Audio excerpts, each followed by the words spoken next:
Hello everyone. इस video series में हम सॉल्व कर रहे हैं मध्य प्रदेश सब इंस्पेक्टर के प्रीवियस ईयर क्वेश्चंस में मैथ्स का part.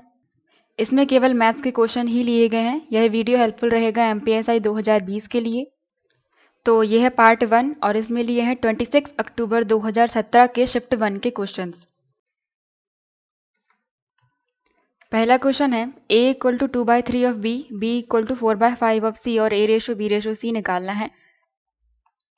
a equal to 2/3 of b दिया गया है, यहाँ से हम a अपॉन b निकाल सकते हैं। ये मल्टीप्लाई में है, इक्वल टू को साइड जाएगा तो डिवाइड में चला जाएगा। a upon b equal to 2/3 मिला। यहाँ से हम कह सकते हैं कि a ratio b equal to 2 ratio 3 है। उसी तरह से हम यहाँ से निकालेंगे b equal to 4/5 of c दिया गया है। c को डिवाइड में लेके आएंगे तो b by c equal to 4/5 मिलेगा। यहाँ से मिलेगा b ratio c equal to 4 ratio 5। अब हमें a b c तीनों का रेशो निकालना है। a b और b c इतना मिल गया है, तो इसे हम a रेशो b और b रेशो c इस तरह से लिखेंगे कि b के नीचे b आए और यहाँ से a b c तीनों का रेशो मिल जाएगा। तो a रेशो b कितना है 2 रेशो 3, 2 रेशो 3 और 3 के नीचे ही हम दूसरा वाला पार्ट लिखेंगे, मतलब b रेशो c 4 रेशो 5। अब इसमें b के साइड में जगह खाली है, वहाँ पर हम 3 ही लिख देंगे।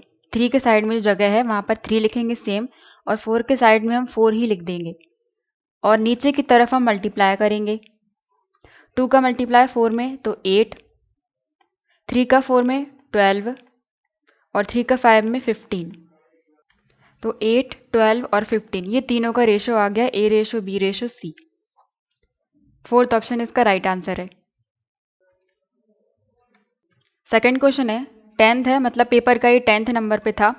Which of the following is the smallest fraction, सबसे छोटा भिन्न कौन सा है इनमें से।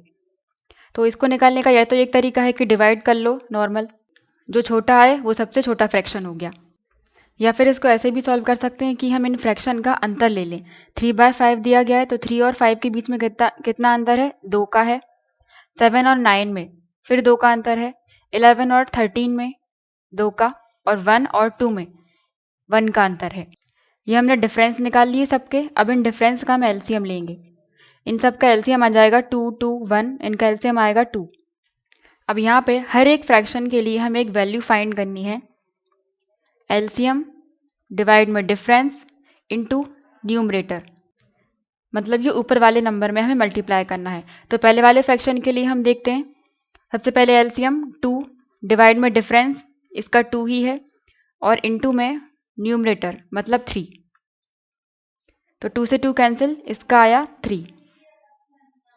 फर्स्ट वाले फ्रैक्शन के लिए हमें मिली वैल्यू 3। अब दूसरे वाले के लिए निकालेंगे। 7/9 के लिए एलसीएम 2 है, डिवाइड में दूसरे वाले का फ्रैक्शन का अंतर कितना है 2, इनटू में ऊपर वाला नंबर 7। तो 2 से 2 कैंसिल हो जाएगा, बचेगा 7। तो सेकंड वाले के लिए हमें मिल गया 7। उसी तरह से इसके लिए भी हमें सेम मिल जाएगा। 2/2 करेंगे तो कट जाएगा, और इनटू में 11, तो यहाँ पर केवल 11 बचेगा। अब फोर्थ फ्रैक्शन 1/2 के लिए सबसे पहले हम एलसीएम लेंगे। एलसीएम है 2 डिवाइड में डिफरेंस, डिफरेंस है 1 इनटू न्यूमरेटर, न्यूमरेटर में है यहाँ पर 1 तो 1, इसका मिल जाएगा 2। तो फोर्थ वाले फ्रैक्शन के लिए वैल्यू मिली हमें 2। अब इन सब में से जो सबसे छोटी वैल्यू है उसका फ्रैक्शन सबसे छोटा होगा, और जो बड़ी है उसका फ्रैक्शन बड़ा होगा। तो सबसे छोटी इनमें से है 2, तो 2 वाले का फ्रैक्शन है 1/2, 1/2 सबसे छोटा हो जाएगा, फर्स्ट ऑप्शन। अब इसमें भी दो तरह से क्वेश्चन बन जाते हैं। ये जो फ्रैक्शन दिए गए थे इन सब में न्यूमरेटर छोटा था और डिनोमिनेटर बड़ा था, मतलब ऊपर वाली वैल्यू छोटी थी। लेकिन अगर उल्टा दिया होता कि ऊपर बड़ी होती बिगर और नीचे स्मॉल होती, अगर इस तरह से फ्रैक्शन दिए होते कि 3/5 की जगह पर होता 5/3, या फिर होता 9/7 या 13/11, तो इस तरह के फ्रैक्शन अगर आए होते तो इनमें छोटा बड़ा पता करने का तरीका बिल्कुल सेम था। 3, 7, 11, 12 यहाँ तक की वैल्यू सेम आती, लेकिन इसके बाद जो नंबर छोटा है उसका फ्रैक्शन बड़ा हो जाता, मतलब उल्टा हो जाता है। मतलब दो केस बन रहे हैं। अगर कभी ऐसे फ्रैक्शन दिए गए हों कि स्मॉल और बिग इस तरह से लिखा है कि ऊपर छोटा नंबर है और नीचे बड़ा नंबर है, तो उसमें सेम रहेगा मतलब जैसा हमने सॉल्व किया यहाँ तक पूरा सेम, और जो छोटा है उसका फ्रैक्शन छोटा ही होगा। लेकिन अगर कभी ऐसा आ गया कि फ्रैक्शन में ऊपर बड़ा नंबर लिखा है और नीचे छोटा नंबर लिखा है स्मॉल, तो उसमें उल्टा हो जाता है। मतलब जो वैल्यू छोटी आएगी उसका फ्रैक्शन बड़ा हो जाएगा और बड़े की छोटा। तो इसका राइट आंसर है फर्स्ट ऑप्शन। नेक्स्ट क्वेश्चन है 7 किलोग्राम चाय को, जो कि इतनी रेट पर है, 9 किलोग्राम चाय के साथ मिलाया जाता है इस रेट पर। तो मिक्स करने के बाद एवरेज प्राइस निकालनी है, औसत मूल्य। तो यहाँ पर 7 किलोग्राम ये हो गई और 9 किलोग्राम ये हो गई, टोटल 16 किलोग्राम चाय हो गई। एवरेज कैसे निकालते हैं? टोटल हम सम ऊपर लिख देते हैं, टोटल सम ऊपर और नीचे नंबर। एवरेज इसका 7 किलोग्राम है और उसकी रेट कितनी है? 280। 280 की रेट पर 7 किलोग्राम चाय है, प्लस उसमें मिक्स करना है हमें 9 किलोग्राम 240 की रेट पर। 240 की रेट पर 9 किलोग्राम और डिवाइड में टोटल कितनी? 16। इसे सॉल्व करेंगे 6 और 19 प्लस ये 0 6 और 9 टू 18 तो 21 डिवाइड में 16। इनको प्लस करेंगे तो 0 6 और 6 12 और 9 10 11 और ये 4 डिवाइड में 16 से इसको डिवाइड करना है। और जब ये 16 से डिवाइड करेंगे तो मिलेगा 257.50। तो मिक्स करने के बाद एवरेज प्राइस इतनी आ जाएगी, फर्स्ट ऑप्शन। नेक्स्ट क्वेश्चन है find the value of 9p2। ये परम्यूटेशन का है, इसका फॉर्मूला होता है NPR। इसका फॉर्मूला होता है फैक्टोरियल n। इस फैक्टोरियल को ऐसे भी लिख सकते हैं फैक्टोरियल n, लेकिन मैंने ऐसे लिखा है डिवाइड में फैक्टोरियल n माइनस आर, जो यहाँ पर दिया गया है उन दोनों का अंतर, n और r का अंतर। ये होता है परम्यूटेशन का फॉर्मूला।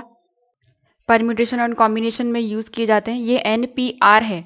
इसी तरह से NCR भी होता है। इसका फॉर्मूला होता है फैक्टोरियल n डिवाइड में फैक्टोरियल r, जो ये लिखा है r, और फिर डिफरेंस भी फैक्टोरियल में ही।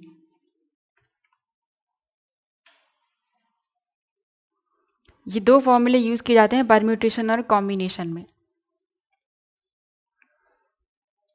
अब इसमें निकालना है 9p2, मतलब 9p और 2, n इक्वल टू है 9 और r इक्वल टू है 2। तो इस फॉर्मूले के अकॉर्डिंग सबसे पहले हम लिखेंगे फैक्टोरियल n मतलब फैक्टोरियल 9 और डिवाइड में फैक्टोरियल n माइनस r, इन दोनों का अंतर। 9 में से 2 माइनस करेंगे तो 7 आ जाएगा। फैक्टोरियल 9 डिवाइड में फैक्टोरियल 7। अब फैक्टोरियल को हम सॉल्व कैसे करते हैं कि एक एक नंबर कम करते जाते हैं। जैसे मान लो दिया गया है फैक्टोरियल 5, या इसी को लिख सकते हैं इस तरह से फैक्टोरियल 5। दो तरीके होते हैं लिखने के। तो फैक्टोरियल 5 हम जब निकालेंगे तो 5 इस तरह से हम एक एक नंबर कम करते हुए लिखते जाते हैं, 5 3 2 और ये 1 तक जाएगा लास्ट में। और जब इसे सॉल्व कर देंगे 5 4 3 2 इन सब का मल्टीप्लाई करेंगे तो हमें मिल जाएगी फैक्टोरियल 5 की वैल्यू। मतलब कोई भी नंबर 1 से शुरू होकर जहाँ तक जा रहा है मल्टीप्लिकेशन में उतना फैक्टोरियल ही होता है। ये 1 से लेके 5 तक जा रहा था, मतलब ये फैक्टोरियल 5 है। अगर 4 तक जा रहा होता तो फैक्टोरियल 4 होता।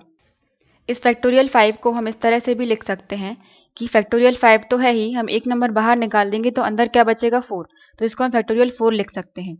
या फिर इसको हम ऐसे भी लिख सकते हैं कि 5 इंटू 4 और इंटू में फैक्टोरियल 3, ऐसे।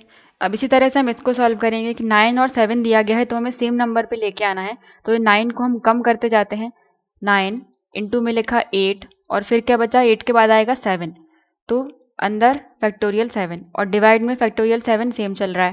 केवल हमने यहाँ से दो वैल्यूज कम कर दी और फैक्टोरियल 7 मल्टीप्लिकेशन में सेम लिख दिया। तो यहाँ से फैक्टोरियल 7 और ये फैक्टोरियल 7 कैंसिल हो जाएंगे, बचेगा 9 इंटू 8 72। तो इसका आंसर आ जाएगा 72, फर्स्ट ऑप्शन।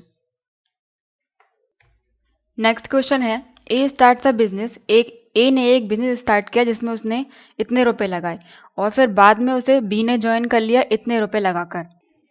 तो बी कितने महीने बाद आया, कितने महीने बाद उसको ज्वाइन किया, बताना है if the profit is distributed in equal ratio. अगर इक्वल रेशो में जो प्रॉफिट है लास्ट में वो इक्वल रेशो में डिवाइड किया गया है तो at the end of the year, 1 साल की बात, मतलब 1 साल की बात की जा रही है, तो ए और बी, 2 लोग हैं ए और बी। अब ये टाइम कितना दिया गया है इसमें, 1 साल दिया गया, मतलब 12 महीने। तो ए ने इतने रुपए लगाए थे तो इतने रुपए तो उसने 12 महीनों के लिए ही लगाए होंगे, तो पूरे 12 महीने ले लिए हमने। और बी 36,000 रुपीज़ लगाए थे बी ने, लेकिन बी कितने महीने बाद आया ये नहीं मालूम है, तो हम मान लेते हैं कि बी एक्स महीने बाद आया, एक्स मंथ के बाद उसने बिजनेस ज्वाइन किया। तो कितने महीने के लिए रहा, टोटल 12 महीने होते हैं, तो 12 में से हम एक्स माइनस कर देंगे, मतलब 12 माइनस एक्स महीने के लिए वो उसमें रहा। ये टोटल पैसे और जितने टाइम के लिए रहा वो उसका मल्टीप्लाई किया। अब इसमें रेशो निकालना है। अब इसमें ये 3 जीरो है, 3 जीरो हमने यहाँ पर कैंसिल कर दी और 3 जीरो यहाँ पर भी थे, तो ये 0 0 कैंसिल हो गई। उसके बाद ये 12 से 36 कैंसिल करेंगे 3 बार, और फिर ये 3 से ये 7 बार कैंसिल हो जाएगा, तो यहाँ मिल जाएगा 7 और यहाँ 12 माइनस एक्स। अब ये मिल गया इन्वेस्टमेंट का रेशो, जितना उन्होंने निवेश किया था वो रेशो मिल गया है।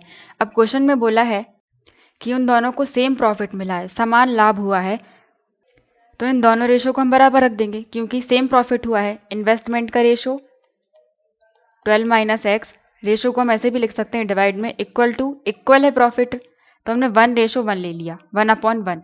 अब यहाँ से क्रॉस मल्टीप्लाई कर देंगे तो 7 और इसका इसमें करेंगे तो 12 माइनस एक्स, यहाँ से एक्स की वैल्यू निकालेंगे, 12 है, 12 को यहाँ लेके आएंगे तो 7 minus 12 equal to minus x, यहाँ से मिलेगा -5 equal to minus x, minus से माइनस कैंसिल हो जाएंगे तो मिल जाएगा x इक्वल टू 5। मतलब 5 महीने बाद बी ने ज्वाइन किया था बिजनेस। 4th option.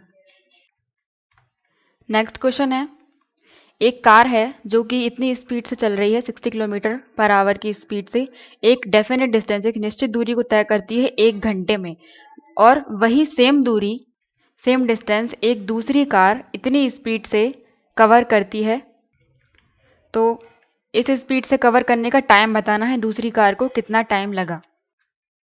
स्पीड का फॉर्मूला होता है speed equal to distance upon time, चाल बराबर दूरी बटे समय। अब यहाँ पर डिस्टेंस सेम है, दूरी सेम दी गई है, तो हम इस फॉर्मूले में जो चीज़ सेम दी गई होती है उसको हटा देते हैं। डिस्टेंस सेम है तो इसको हटा देंगे, तो यहाँ से क्या मिलेगा, s और t मिलेगा, वो भी 1/में। यहाँ से हम ये कह सकते हैं कि s इन्वर्सली प्रोपोर्शनल है t के, मतलब विद क्रमानुपात में है। अगर ये d और s और d की बात चल रही होती तो सेम होते, तो हम t हटा देते, लेकिन यहाँ पर d सेम है तो हमने d को हटा दिया, तो ये हमें मिला। तो यहाँ से हम कह सकते हैं S1/S2 इक्वल टू, अब t इन्वर्स में है, अपोजिट में है, तो हम S1 के सामने लिखेंगे T2 और नीचे लिखेंगे T1। बस इस वाली इक्वेशन में वैल्यूज रख देंगे। तो पहली वाली स्पीड कितनी है, 60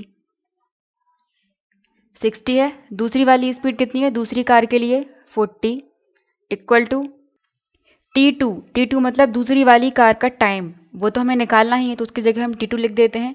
T1 मतलब पहले वाली कार का टाइम, पहले वाली कार को कितना टाइम लगा, 1 घंटे, तो हम लिख देंगे 1। इसको सॉल्व कर लेंगे, 0 से 0 कैंसिल, ये 3 बार 2 से जाएगा और ये 2 बार, तो 3/2 मिला, और ये 1 मतलब एक ही बात है, तो 3/2 इक्वल टू T2। दूसरी वाली कार को उतना ही डिस्टेंस कवर करने में 3/2 आवर्स लगेंगे। Second option. इस क्वेश्चन को एक और तरीके से सॉल्व कर सकते हैं कि पहली वाली कार की स्पीड इतनी है और टाइम उसे 1 घंटा लग रहा है, तो हम स्पीड का फॉर्मूला होता है डिस्टेंस अपॉन टाइम, ये होता है स्पीड का फॉर्मूला। हमें स्पीड दी गई है, डिस्टेंस नहीं पता है, टाइम दिया गया है, तो यहाँ से हम डिस्टेंस निकाल सकते हैं पहली वाली कार के लिए। स्पीड है 60 इक्वल टू, डिस्टेंस नहीं दिया है वो हम निकालेंगे, डिवाइड में t, टाइम था 1, तो इनका क्रॉस मल्टीप्लाई करेंगे, d इक्वल टू मिल जाएगा 60। अब जो निश्चित दूरी थी, जो सेम थी, वो हमें मिल गई, डिस्टेंस इक्वल टू 60 किलोमीटर है। अब दूसरी वाली कार के लिए देखते हैं। दूसरी वाली कार के speed equal distance upon time, ये फॉर्मूला होता है। दूसरी वाली कार में हमें स्पीड दी गई है 40, स्पीड की जगह स्पीड लिखेंगे, चाल 40 लिख दी। डिस्टेंस हमने अभी निकाली 60, और दूसरी वाली कार को कितना टाइम लगेगा वही निकालना है, तो टी की जगह पर हमने टी लिख दिया। इसको क्रॉस मल्टीप्लाई करेंगे, 40t इक्वल टू 60, 60/40, 0 से 0 कैंसिल, ये 2 से 3 बार कैंसिल होगा और ये 2 बार, तो मिल जाएगा 3/2, 3/2 आवर्स, सेकेंड ऑप्शन। दूसरी कार को 3/2 घंटे लगेंगे। नेक्स्ट क्वेश्चन है, the length of a room is 3 metre more than its breadth. लंबाई 3 ज़्यादा है चौड़ाई से, तो ब्रेथ को हम मान लेते हैं कि x, तो इससे 3 ज़्यादा है लंबाई, तो लेंथ हो जाएगी x + 3, क्योंकि लंबाई 3 मीटर ज़्यादा थी। If the area of the floor, ये एरिया दिया गया है इतना, और पेरीमीटर ऑफ द फ्लोर निकालना है, मतलब परिमाप निकालना है। तो परिमाप या पेरीमीटर निकालने के लिए सबसे पहले हमें लंबाई और चौड़ाई मालूम होना चाहिए। एरिया दिया गया है, क्षेत्रफल 70 दिया गया है, तो एरिया का फॉर्मूला होता है length into breadth equal to 70 दिया गया है। अब यहाँ पर हम L और B की वैल्यू रखेंगे। L कितना है, x + 3, और B x है, इक्वल टू 70। इसका मल्टीप्लाई करेंगे तो x² + 3x, इसका इसमें इक्वल टू 70। अब ये एक इक्वेशन बन गई, x² + 3x, 70 को हम यहाँ लेके आएंगे तो नेगेटिव का हो जाएगा, इक्वल टू 0। इस इक्वेशन से हमें x की वैल्यूज निकाल लेनी है। इसको कोई भी तरीके से सॉल्व कर सकते हैं। ये x² है, मतलब x की 2 वैल्यूज निकलेंगी। अब यहाँ पर 70 लिखा हुआ है, तो 70 को हमें इस तरह से तोड़ना है, इसके फैक्टर्स में 70 के फैक्टर्स में इस तरह से तोड़ना है कि इनको प्लस माइनस करने पर हमें पॉजिटिव का 3 मिले। तो 70 में हम 10 और 7 ले लेते हैं, 10 में से 7 को माइनस कर देंगे तो 3 आएगा, वो भी प्लस का आएगा, तो x² प्लस, और x तो चलेगा ही साथ में, माइनस के 7x माइनस 70, ये सेम लिख दिया। केवल इतनी चीज़ को हमने चेंज किया है इसकी जगह पर, इक्वल टू 0। और इसमें यह भी ध्यान रखना होता है कि जो हमने नंबर तोड़े हैं 10 और 7, इन दोनों के जो साइन है, ये प्लस और ये माइनस, इन दोनों का मल्टीप्लाई करने पर ये 70 के हमें 70 का साइन मिले, मतलब प्लस और माइनस इन दोनों का मल्टीप्लाई करेंगे तो हमें माइनस ही मिलेगा, वो है 70 का साइन। तो यहाँ से x कॉमन ले लेंगे, हम इन दोनों में से x कॉमन ले लिया तो x + 10 बचेगा अंदर, और यहाँ से माइनस के 7 कॉमन ले लिए, यहाँ से माइनस का 7 गया तो x, और ये प्लस का हो जाएगा क्योंकि ब्रैकेट के आगे माइनस है, प्लस 10 बचेगा, इक्वल टू 0। अब यहाँ पर ये दोनों कॉमन है, तो ये दोनों कॉमन ले लिए हमने, x + 10, और बचा फिर x - 7 इक्वल टू 0। अब इन दोनों को हम एक एक करके 0 के बराबर में लिखेंगे, x + 10 इक्वल टू 0 लिखेंगे, तो यहाँ से हमें x की वैल्यू मिल जाएगी -10, और जब हम इसको x - 7 को 0 के बराबर पे लिखेंगे तो x, ये माइनस का है, उस साइड जाएगा तो प्लस का हो जाएगा, x = 7, x = 7 मिला और x = -10 मिला। अब -10 पॉसिबल नहीं है क्योंकि एक लंबाई है, लंबाई या चौड़ाई, लेंथ और ब्रेड्थ निकलेंगी, लेकिन लंबाई कभी भी नेगेटिव नहीं हो सकती है, इसलिए ये कैंसिल हो जाएगा। तो x की वैल्यू हम मानेंगे x = 7, तो x = 7 हम यहाँ पर रखेंगे, तो इसकी चौड़ाई हो जाएगी 7 और लंबाई आ जाएगी x + 3 मतलब 10। अब क्वेश्चन में पेरीमीटर पूछा है, परिमाप पूछा है, लेंथ और ब्रेड्थ मिल गई हैं, तो पेरीमीटर का फॉर्मूला होता है 2 × लेंथ + ब्रेड्थ। लेंथ की जगह पर 10 लिखेंगे और ब्रेड्थ की जगह पर 7, ये 17 इक्वल टू 2 × 17 34 आ जाएगा, तो इसका पेरीमीटर आ गया 34 मीटर। 34 मीटर सेकंड ऑप्शन इसका राइट आंसर है। नेक्स्ट क्वेश्चन है, 2 years ago the average age of a family of 8 members was 18 years। 2 साल पहले एक परिवार जिसमें 8 मेंबर हैं, 8 सदस्य हैं, इनकी औसत आयु थी 18, और एक बच्चे के जन्म के बाद अभी भी उनकी औसत आयु सेम है। What is the age of that baby, बच्चे की उम्र बतानी है। अब पहले 2 साल पहले बोला गया है, 2 years ago, 2 years ago उसमें कितने मेंबर्स थे, 8 मेंबर्स थे, 8, और उनकी एवरेज एज कितनी थी, औसत आयु 18 थी। तो इन दोनों का मल्टीप्लाई कर दें हम, ये जाएगा 144। तो उन सब की एज का सम हो जाएगा, ये सभी की आयु का सम। एवरेज हम कैसे निकालते हैं? औसत की टोटल सम ऊपर रहता है, सभी का योग एडिशन, और डिवाइड में टोटल नंबर होते हैं वो डिवाइड करते हैं हम। ये होता है एवरेज का फॉर्मूला। तो क्वेश्चन में सभी का एवरेज दिया गया है 18 ईयर्स, तो एवरेज की जगह हम 18 लिखेंगे, इसके नीचे 18 इक्वल टू सम हमें पता नहीं है तो हम यही तो निकाल रहे हैं सम, डिवाइड में नंबर, टोटल मेंबर्स कितने हैं 8, तो 8। यहाँ से हम 18 और 8 का मल्टीप्लाई करके सम निकाल सकते हैं, सभी की एज का सम। वही हमने यहाँ पर किया है, 8 × 18 इक्वल टू 144। 2 साल पहले सभी की एज का जो योग था, एडिशन था, वो 144 था 2 साल पहले। लेकिन अब 2 साल गुजर चुके हैं, तो हर एक की उम्र में 2-2 साल और ऐड हो जाएंगे। तो एक पर्सन के लिए हम 2 जोड़ेंगे, तो 8 पर्सन के लिए कितने जोड़ देंगे? 2 × 18 16 ईयर और जुड़ जाएंगे इसमें, तो 144 प्लस 16 ये हो जाएंगे 160। तो ये आ गया प्रेजेंट में सम, सभी की आयु का योग है ये 160 अभी वर्तमान में। लेकिन वर्तमान में एक मेंबर और बढ़ चुका है, एक बेबी का जन्म और हो चुका है, तो इसमें एक मेंबर और जुड़ जाएगा। पहले 8 थे तो इसमें एक और जुड़ गया, तो अब कितने हो गए? 9 मेंबर, और सबका सम कितना आ गया? 160। लेकिन इस 160 में एक एज और छिपी हुई है, तो उसको हमने मान लिया x, जो बेबी की उम्र है वो हमने मान ली कि x है। अब इस x की वैल्यू फाइंड करनी है। क्वेश्चन में बोला है कि जो एवरेज एज है वो अभी भी सेम है, पहले भी 18 था और अभी भी 18 ही है, लेकिन मेंबर्स बढ़ चुके हैं, पहले 8 थे अब 9 हो गए हैं। तो इसी फॉर्मूले से हम निकालेंगे एवरेज कितना है 18 इक्वल टू सम, हमें पता नहीं है सम, तो इसकी जगह पर हम सम ही लिख देंगे, और डिवाइड में नंबर, टोटल नंबर कितने हो गए अब 9। तो इन दोनों को क्रॉस मल्टीप्लाई करेंगे, 18 × 9 ये मिलेगा 162। तो ये हो जाएगा उन सब की आयु का योग 162 अभी प्रेजेंट में। और हमने ये पहले भी देखा था कि 160 प्लस x, लेकिन x की वैल्यू हमें मालूम नहीं थी।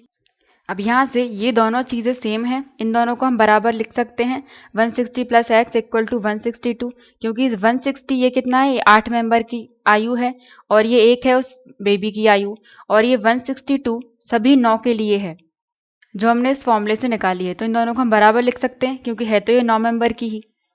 तो 160 प्लस एक्स इक्वल टू 162, यहाँ से x की वैल्यू निकल आएगी, x इक्वल टू 160 को हम उस साइड लेके जाएंगे तो ये माइनस का हो जाएगा, माइनस के 160, और जब माइनस करेंगे तो x इक्वल टू 2 मिलेगा, मतलब बच्चे की एज हो जाएगी 2 वर्ष। Fourth option.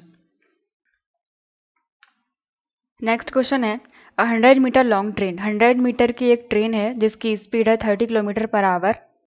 इतनी स्पीड से वो ट्रेन चल रही है, और उस ट्रेन को एक मैन को क्रॉस करने में कितना टाइम लगेगा नियर द रेलवे लाइन। तो speed equal to distance upon time, ये फॉर्मूला होता है। यहाँ पर ट्रेन की स्पीड दी गई 30, तो स्पीड की जगह पर हम 30 लिखेंगे, 30 किलोमीटर पर आवर में दिया गया है, लेकिन सेकंड में पूछा है, सेकंड में टाइम निकालना है। तो किलोमीटर पर आवर से जब भी किसी वैल्यू को हमें मीटर पर सेकंड में बदलना होता है तो उसमें हम 5/18 का मल्टीप्लाई कर देते हैं, तो मीटर पर सेकंड में वो चेंज हो जाता है 5/18 का। तो ये किलोमीटर पर आवर में दी गई है 30, तो इसमें हम 5/18 का मल्टीप्लाई कर देंगे तो ये मीटर पर सेकंड में चेंज हो जाएगी, इक्वल टू डिस्टेंस की जगह पर हम रखेंगे 100, क्योंकि ट्रेन वाले क्वेश्चंस में हम दो चीज़ लेते हैं डिस्टेंस में, एक तो ट्रेन की लंबाई लेते हैं और मैन की, तो मैन की यहाँ पर कुछ लेंगे नहीं तो वो 0 मानेंगे, और इसलिए यहाँ पर हमने 100 लिया है, डी की जगह पर 100 लिखा, डिवाइड में टी हमें निकालना है, और ये 100 दिया है मीटर में, हाँ यूनिट सेम है सारी। अब इसको सॉल्व करेंगे, इसे यहीं पर कैंसिल कर देते हैं, ये 3 से 10 बार कैंसिल, और ये 6 से।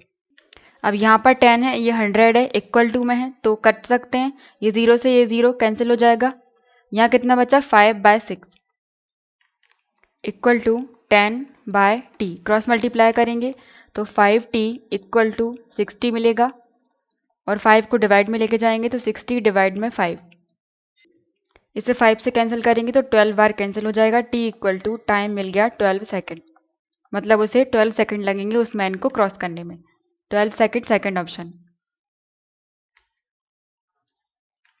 नेक्स्ट क्वेश्चन है, ए एंड बी टुगेदर, ए और बी दोनों मिलकर किसी काम को 10 दिन में खत्म करते हैं और ए अकेला उसी को 30 दिन में खत्म करता है, तो बी को उसे फिनिश करने में कितना टाइम लगेगा बी को।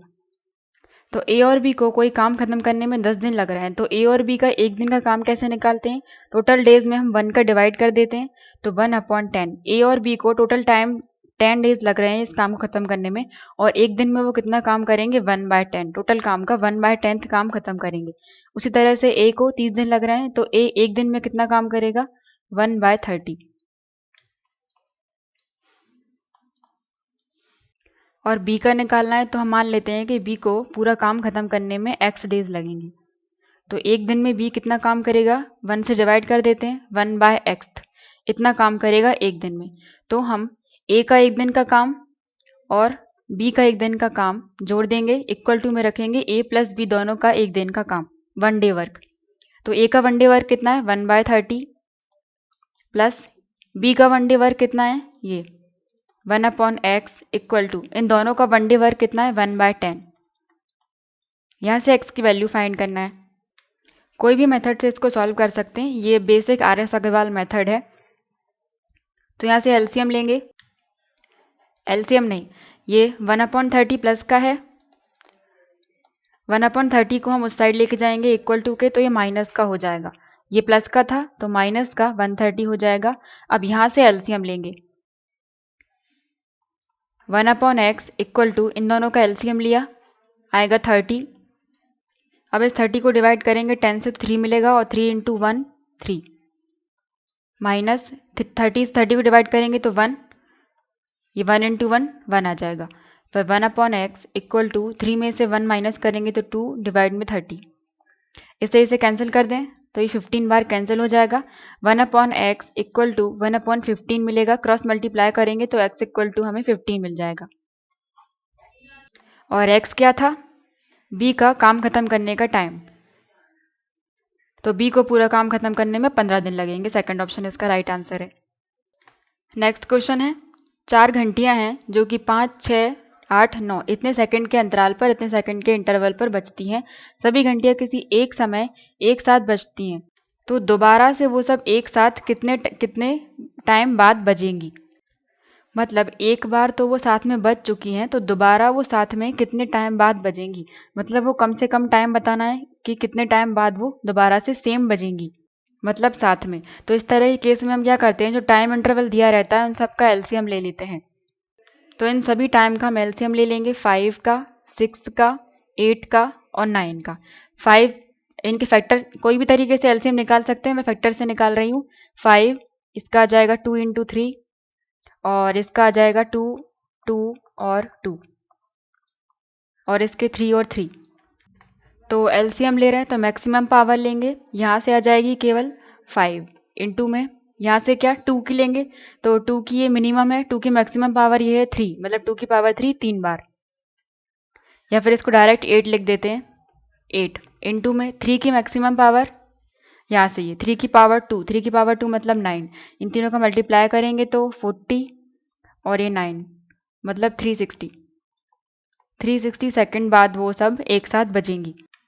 पर ऑप्शंस में मिनट में निकालना है, तो 360 सेकंड दिया गया है और 1 मिनट में 60 सेकंड होते हैं, और हमें मिनट निकालना है, तो इसमें हम डिवाइड कर देंगे 60 का, 360 डिवाइड बाय 60, तो हो जाएगा 6, मतलब 6 मिनट बाद सारी घंटियां एक साथ फिर से बजेंगी, 6 मिनट।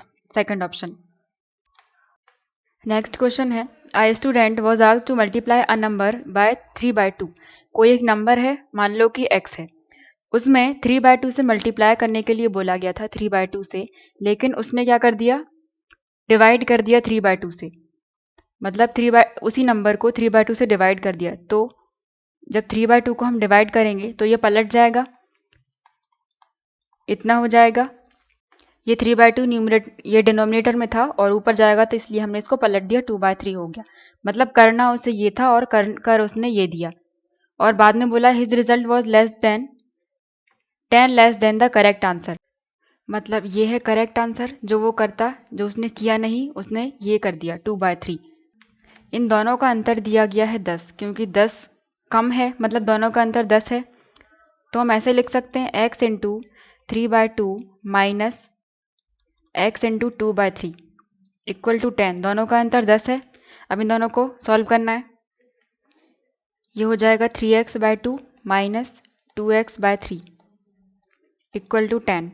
एलसीएम लेंगे 6 आएगा, इस 2 से डिवाइड करेंगे 6 को तो आएगा 3 और 3 का मल्टीप्लाई इस 3 में करेंगे तो 9, 9x माइनस 3 का डिवाइड करेंगे 6 में तो आएगा 2 और 2 का मल्टीप्लाई इस 2 में तो 4, मतलब माइनस के 4x इक्वल टू 10।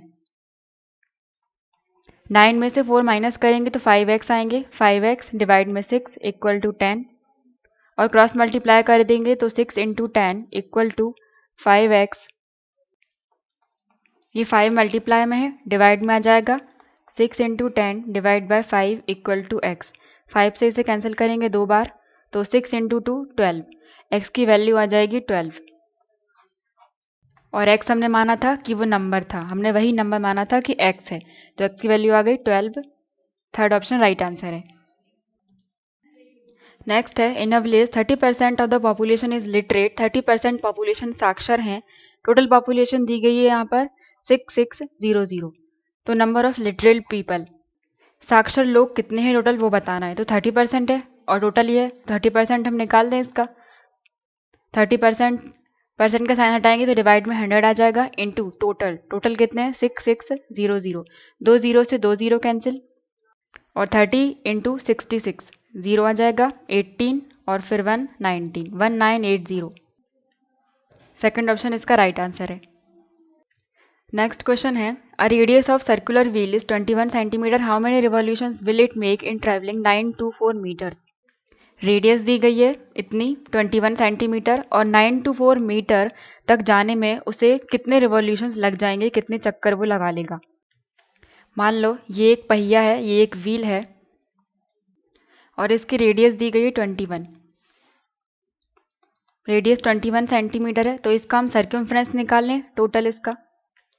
सर्किल के लिए सर्कमफ्रेंस का फॉर्मूला होता है 2πr और ये सर्कुलर व्हील है, वृत्तीय है, इसलिए हम इसका सर्कमफ्रेंस निकाल रहे हैं। 2 इंटू पाई की जगह पर रखेंगे 22/7 और रेडियस यहाँ पर दी गई 21, तो हमने 21 यहाँ पर लिखा। ये 7 से कैंसिल हो जाएगा 3 बार, तो 3 इंटू 2 6 इंटू 22, इतना आ गया सर्कमफ्रेंस, मतलब ये इसका बाहर का जो इसकी परिधि है। अब इसका सर्कमफ्रेंस हमने क्यों निकाला, इसकी परिधि क्यों निकाली, क्योंकि सर्कुलर व्हील या वृत्तीय पहिए के केस में एक रिवॉल्यूशन या एक चक्कर में वो उतनी ही दूरी तय करता है जितनी की उसकी सर्कमफ्रेंस होती है। मतलब एक रिवॉल्यूशन में, एक चक्कर में उसने कितनी दूरी तय की, इतनी 6 इंटू 22 सेंटीमीटर। मतलब हमें एक रिवॉल्यूशन की डिस्टेंस मालूम चल गई ये 6 इंटू 22 और टोटल डिस्टेंस हमें मालूम है, टोटल उससे कितनी दूरी तय करनी है 9 to 4 मीटर। तो हम ऐसे बोल सकते हैं कि एक रिवॉल्यूशन में तय की गई दूरी, एक रिवॉल्यूशन में into total number of revolution, total revolution मतलब टोटल चक्कर, इक्वल टू कुल दूरी जितनी उसने कवर की है, टोटल डिस्टेंस। अब यहाँ से हमें एक चक्कर की दूरी मालूम है, वो है ये 6 इंटू 22 और टोटल रिवॉल्यूशन हमें निकालना है कि उसे कितने रिवॉल्यूशन लगेंगे इतनी डिस्टेंस कवर करने में, इतनी दूरी तय करने में। तो इसकी जगह पर हम x लिख देते हैं इक्वल टू टोटल डिस्टेंस दी गई है 9 to 4। अब ये 9 to 4 है, ये मीटर में दिया गया है, एक मीटर में 100 सेंटीमीटर होते हैं, तो इस मीटर को हम सेंटीमीटर में चेंज कर लेंगे तो 100 का मल्टीप्लाई करेंगे, तो हमने 2 जीरो और लगा दिए इसमें। अब ये यूनिट सेम हो गई, सेंटीमीटर सेंटीमीटर। यहाँ से x की वैल्यू निकालना है, ये मल्टीप्लाई में है, डिवाइड में चला जाएगा तो मिलेगा 9 to 4 0 0 डिवाइड 6 इंटू 22, ये हो जाएगी x की वैल्यू। इसमें सबसे पहले इसे 11 से कैंसिल करते हैं तो 8 बार और ये 4 0 0 और ये 11 से 2 बार कैंसिल होगा। अब ये 2 से ये फिर से जाएगा तो 4 2 0 0, अब ये 6 है तो 7 बार चला जाएगा और 2 जीरो सेम, तो यहाँ मिलेगा 700, x की वैल्यू आ गई 700। और x क्या था, x था टोटल रिवॉल्यूशंस, तो टोटल रिवॉल्यूशंस आ गया 700। फोर्थ ऑप्शन इसका राइट आंसर है। नेक्स्ट है, इसको सॉल्व करना है। यह क्वेश्चन यहाँ पर विजिबल नहीं था इसलिए ये लिख दिया। इसकी वैल्यू फाइंड करनी है। ये बॉड मास के अकॉर्डिंग सॉल्व होगा। तो बॉड मास, सबसे पहले हमें ब्रैकेट सॉल्व करना है, ब्रैकेट को ऑफ करना है, फिर डिवाइड, मल्टीप्लाई, एडिशन और फिर सब्सट्रैक्शन। अब यहाँ पर सबसे पहले ब्रैकेट हम देखेंगे तो बिग ब्रैकेट तो यहाँ पर कोई है नहीं, यहाँ पर साइन है डिवाइड का। ये इतना है, इतना पार्ट और ये इतना। तो सबसे पहले हम डिवाइड करेंगे तो इन दोनों के बीच में है डिवाइड का साइन। सबसे पहले हम इसे सॉल्व करेंगे। 4 की पावर 6 यहाँ पर सेम लिख दिया इनटू में, इसके डिवाइड में इसे लिखेंगे तो 2 की पावर 3 होल स्क्वायर और डिवाइड में 8 की पावर 2, 3 की पावर 2 इंटू में 4 की पावर 2। ये अलग पार्ट है इतना। अब इसको हम क्या लिख सकते हैं, 2 की पावर 3 और फिर ये 2 इसके ऊपर लिखा हुआ है तो हम मल्टीप्लाई में कर देंगे। कभी भी a की पावर m और होल में n रहता है तो इसको हम क्या लिखते हैं, a की पावर m n, मतलब मल्टीप्लाई कर देते हैं। तो 2 इंटू 3 6 हो जाएगा। ये 4 की पावर 6 सेम लिखा है और इसकी जगह पे क्या लिख देंगे, 2 की पावर 6 डिवाइड। अब ये 8 की पावर 2 लिखा है, इस 8 की पावर 2 और ये दोनों सेम है क्योंकि देखो 8 को क्या लिख सकते हैं, 8 को लिख सकते हैं 2 की पावर 3 और इसकी होल पावर यहाँ पर क्या लिखा हुआ है 2, मतलब एक ही बात हो गई। 3 इंटू 2 करेंगे तो 6 हो जाएगा, 2 की पावर 6 ही आएगा। यहाँ पर ये सेम रहेगा तो इसकी जगह पर हम 2 की पावर 6 ही लिख दें क्योंकि इस 8 को हमने लिखा पहले 2 की पावर 3 और इस पूरे की पावर लगी हुई थी 2, तो इसको ऐसे लिख दिया इक्वल टू 3 इंटू 2, ये 6 हो जाएगा, मतलब सेम है इतना। बाकी बचा हुआ 3 की पावर 2 है और फिर 4 स्क्वायर। यहाँ से ये दोनों कैंसिल हो जाएंगे और ये 4 की पावर 2 है और ये 6 है तो 2 यहाँ पर कैंसिल हो जाएंगे तो बचेगा 4 की पावर 4 और डिवाइड में नीचे 3 की पावर 2 चल रहा है, मतलब 3 स्क्वायर। और इसको सॉल्व करेंगे तो आ जाएगा 2 5 6 और डिवाइड में 3 स्क्वायर मतलब 9। तो ये इसका आंसर हो जाएगा 256/9। सेकंड ऑप्शन इसका राइट आंसर है। इसके आगे के क्वेश्चन हम नेक्स्ट वीडियो में देखेंगे। Thank you.